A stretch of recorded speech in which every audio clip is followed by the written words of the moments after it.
kumilar, Pak. Kumilar ya, silakan. Apakah proses difusi hanya di dinding sel, Pak?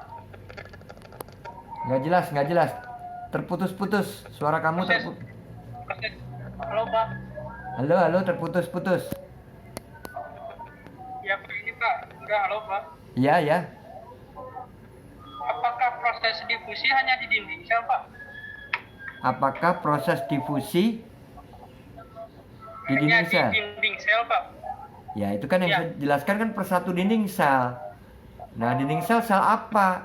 Kan banyak sel akar, Ya, Pak. sel daun, sel batang, sel buah, bunga, ya semua sel. Nah, kalau dinding sel berarti semua sel. Ya, cuma saya berikan contoh yang paling mudah ya di daun. Di akar apalagi lebih banyak itu.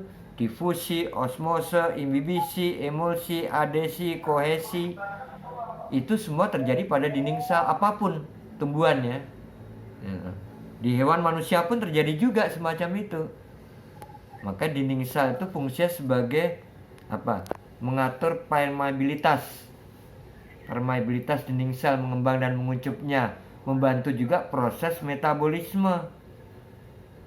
Metabolisme di dalam protoplasma sel, difusi, osmose, imbibisi, adesi, kohesi, emulsi itu semua yang menentukan dinding sel.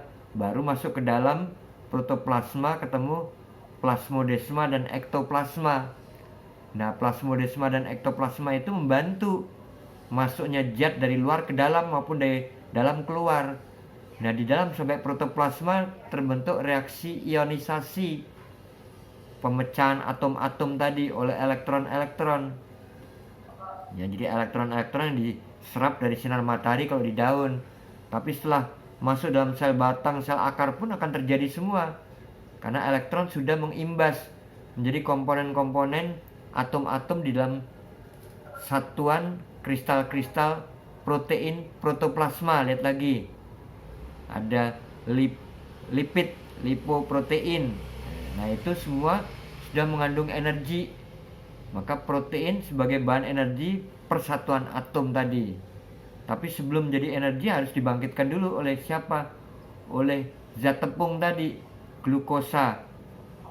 Ya, glukosa dari monosakarida, ada fruktosa, ada galaktosa. Nah, itu yang membangkitkan semua tadi. Sehingga setiap protoplasma pasti ada pada dan dalam sel hidup. Kalau sel itu sudah mati, tidak mungkin terdapat protoplasma karena plasmanya sudah melisis, maka disebut plasmolisis. Selnya sudah kosong, sudah kering. Itu pada sel gabus, pertumbuhan tersier pada batang. Kulit batang itu mengelupas sendiri pada bulan kemarau karena sudah menjadi gabus. Sama akar juga begitu. Akar tumbuhan mendekati ujung-ujung titik tumbuh, bulu akar, maka bulu akar di pangkalnya sudah nggak ada karena sudah rontok, karena akarnya sudah menjadi gabus. Maka bulu-bulu akar itu adanya di ujung-ujung akar yang disebut akar adventif.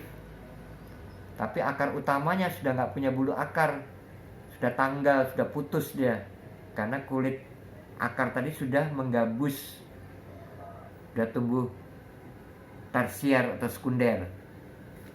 Itu mekanisme pertumbuhan nanti dalam morfologi ada.